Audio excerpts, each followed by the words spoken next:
ሰላም ጤና ይስጥልን እንደምንላችኋል ውድ ተመልካቾቻችን ከአባይ ቴሌቪዥን የሚተላለፍላችሁ የዕለተ ሰኞ የካቲት 24 2017 ዜና ላፍታ የመረጃ ሰዓታችን ተጀምሯል። ተመድና የአውሮፓ ህብረት በኢትዮጵያ ድንበር ውስጥ የሚገኙ የኤርትራ ወታደሮች ሙሉ ለሙሉ ለቀው እንዲወጡ ማሳሰባቸውን የኢትዮጵያ መንግስት የሰላም ስምምነቱን ጥሷል በሚል በኦብነግ ስም የተሰጠው መግለጫ ድርጅቱን አይወክልም ሲል የኦጋዴን ብሔራዊ ነፃ አውጪ ግንባር መግለጹን እንዲሁም በአማራ ክልል ከ140 ሺህ በላይ ዜጎች ከቤት ንብረታቸው መፈናቀላቸውንና ከ36 ሺህ በላይ መኖሪያ ቤቶች መውደማቸውን ክልሉ ማስታወቁን ጨምሮ ሌሎች መረጃዎችን ይዘንላችሁ ቀርበናል። ዜናዎችን እየመራው ዳሩ ሰላም ተሾመ ከእናንተ ጋር ቆይታ አደርጋለሁ። አብራችሁን ቆዩ። በቅድሚያም ተመድና የአውሮፓ ህብረት በኢትዮጵያ ድንበር ውስጥ የሚገኙ የኤርትራ ወታደሮች ሙሉ ለሙሉ ለቀው እንዲወጡ አሳሰቡ። የተባበሩት መንግስታት ድርጅትና የአውሮፓ ህብረት በስዊዘርላንድ ጄኔቫ እየተካሄደ በሚገኘው 58ኛው የሰብአዊ መብቶች ጉባኤ ኢትዮጵያ ድንበር ውስጥ የሚገኙ የኤርትራ ወታደሮች ሙሉ ለሙሉ ለቀው እንዲወጡ ማሳሰባቸው ተገልጿል። የአውሮፓ ህብረት በጉባኤው ላይ ባቀረበው መግለጫ ሳይወጡ የቀሩ የኤርትራ ወታደሮች ከድንበሩ ለቀው እንዲወጡ ተፈጽመዋል በተባሉ የመብት ጥሰቶች ላይ ተአማኒና ገለልተኛ አካል ሙሉ ምርመራ እንዲያካሂድ ጥሪውን አቅርቧል ሲል ሪፖርተር ዘግቧል።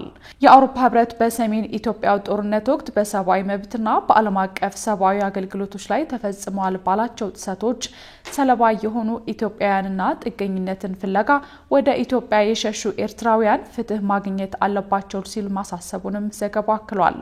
የአውሮፓ ህብረት ባሳለፍነው ቅዳሜ ለጉባኤው ባቀረበው መግለጫ በኤርትራ የሚፈጸመው የሰብአዊ መብት ጥሰት ያሳስበኛልም ብለዋል።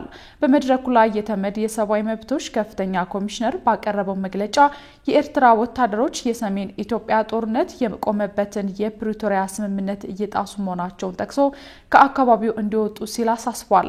የዋና ኮሚሽነሩ ቢሮ የኤርትራ ወታደሮች በትግራይ ክልል ግልጽ የሆነ ጥቃት፣ ጠለፋ፣ አስገድዶ መድፈር፣ የንብረት ዘረፋና የዘፈቀደ እስራት እየፈጸሙ መሆናቸውን ተአማኒ የሆነ መረጃ አለው ብሏል። በመሆኑም የኤርትራ ወታደሮች በአስቸኳይ ከትግራይ ክልል ለቀው እንዲወጡ በማለትም ጥሪውን አቅርቧል። የኢትዮጵያ መንግስት የሰላም ስምምነቱን ጥሷል በሚል በኦብነግ ስም የተሰጠው መግለጫ ድርጅቱን አይወክልም ሲል የኦጋዴን ብሔራዊ ነፃ አውጪ ግንባር ገለጸ። በትላንትናው ዕለት በኦብነግ ስም የኢትዮጵያ መንግስት የሰላም ስምምነቱን ጥሷል በሚል በማህበራዊ ትስስር ገጽ ከናይሮቢ ኬንያ የተሰጠው መግለጫ ከድርጅቱ እውቅና ውጭ መሆኑን የኦጋዴን ብሔራዊ ነፃ አውጪ ግንባር ገልጿል። መግለጫው እንደ አውሮፓውያን አቆጣጠር በ2018 ኦብነግ ከኢትዮጵያ መንግስት ጋር በአስመራ የገባውን የሰላም ስምምነት የጣሰና ኦብነግን የማይወክል ነው ሲል ገልጿል። በመሆኑም በናይሮቢ ከተማ በኦብነግ ስም የወጣው መግለጫ የድርጅቱን የማህበራዊ ኮሚቴ አባላት ስራ አስፈጻሚና የኦብነግ ምክትል ሊቀመንበር አብዱል ከሪም ሼህ ሙሴን እውቅና ውጪ በተወሰኑ ግለሰቦች ፍላጎት የወጣ በመሆኑ ድርጅቱን የሚወክል አይደለም ሲል የአቋም መግለጫውን አስተላልፏል። የአስመራው የሰላም ስምምነት እንደሚደግፍና የጀመረውን ሰላማዊ የፖለቲካ ትግል አጠናክሮ እንደሚቀጥል የገለጸው ኦብነግ ስምምነቱን በተሻለ መልኩ ተፈጻሚ በማድረግ እስካሁን የፌዴራልና የሶማሌ ክልል መንግስት ለአስመራው ስምምነት ተግባራዊነት ላደረጉት አስተዋጽኦ እውቅና እንደሚሰጥም አስታውቋል። የኦጋዴን ብሔራዊ ነፃ አውጪ ግንባር በኢትዮጵያ ብሔራዊ ምርጫ ቦርድ ደንብ አማካኝነት በቅርቡ ጉባኤ እንደሚያካሂድ ገልጾ በጉባኤው ሰላማዊ ትግሉን የሚያጠናክሩ ውሳኔዎችና አቅጣጫዎችን ያስቀምጣል ብለዋል። በኦብነግ ጉዳይ ዙሪያ በተወሰኑ ግለሰቦች በሚሰጡ የተሳሳቱ መግለጫዎች ህብረተሰቡ እንዳይደናገርና ግለሰቦቹም ከድርጊታቸው እንዲቆጠቡ ሲል አሳስቧል። በአማራ ክልል ከ140 ሺህ በላይ ዜጎች ከቤት ንብረታቸው መፈናቀላቸውንና ከ36 ሺህ በላይ መኖሪያ ቤቶች መውደማቸውን ክልሉ አስታወቀ።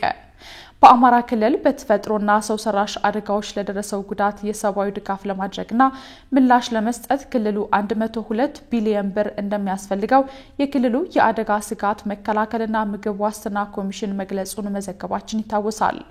ክልሉ ያስፈልገዋል ከተባለው ገንዘብ ውስጥ ከ71 ቢሊዮን ብር በላይ የሚሆነው ለምግብ ድጋፍ የሚውል እንደሆነም ታውቋል።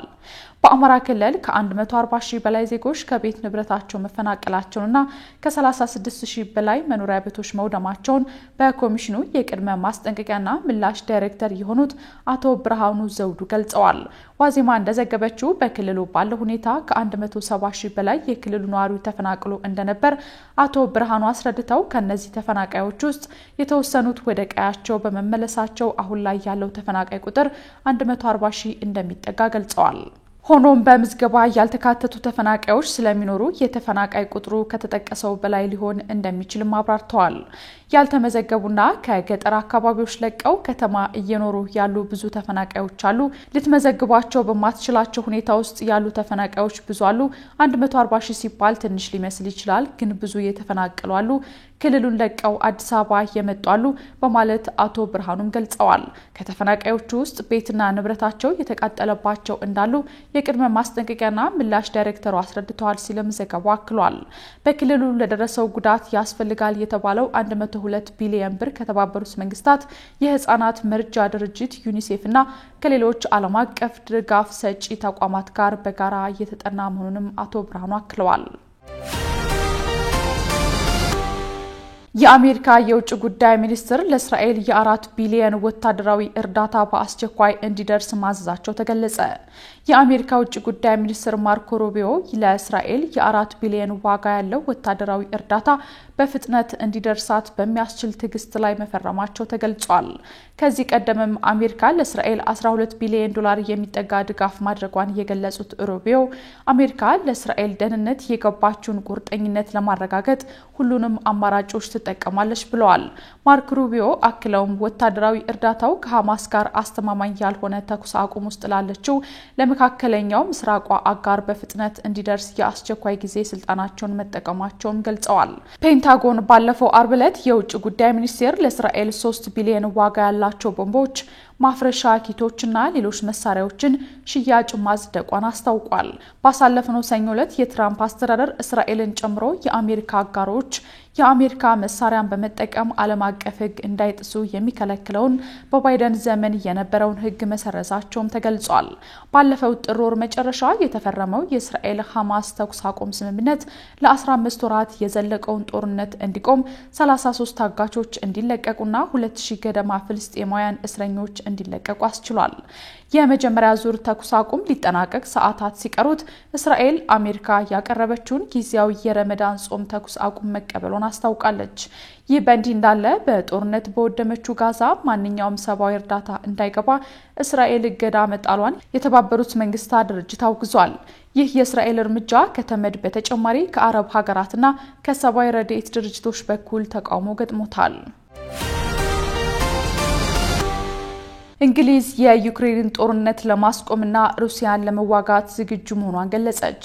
ባሳለፍነው አርብ በዋይት ሃውስ ከተካሄደው ዱላ ቀረሽ ክርክር በኋላ ወደ ለንደን ያቀሩት የዩክሬኑ ፕሬዝዳንት ቮሎዲሚር ዜሌንስኪ ከለንደኑ ጠቅላይ ሚኒስትር ከሰር ኪየር ስታርመር ደማቅ አቀባበል ተደርጎላቸዋል።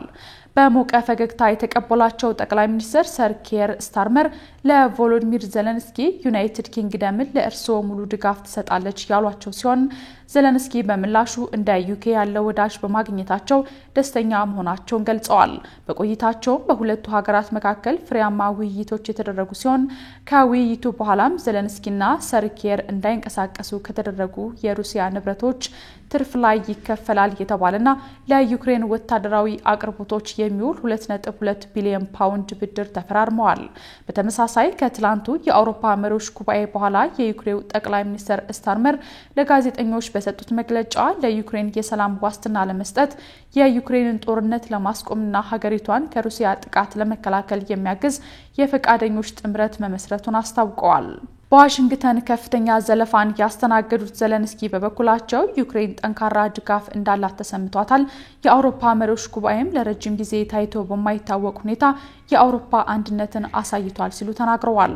ከጉባኤው መጠናቀቅ በኋላ ከቢቢሲ ጋር ቆይታ ያደረጉት የዩክሬኑ ፕሬዝዳንት ቮሎዲሚር ዜሌንስኪ በበኩላቸው የዩክሬን አቋም እንዲሰማ እንፈልጋለን። በዚህ ጦርነት ወራሪው ማን እንደሆነ አጋሮቻችን እንዳስታውሱ እንፈልጋለን። አሁንም ከአሜሪካ ጋር ገንቢ ውይይት ለማድረግ ፈቃደኞች ነን ሲሉ አስታውቀዋል። አክለውም ከአሜሪካ ጋር የማዕድን ስምምነት ለመፈራረም አሁንም ዝግጁ መሆናቸውን አስታውቀዋል።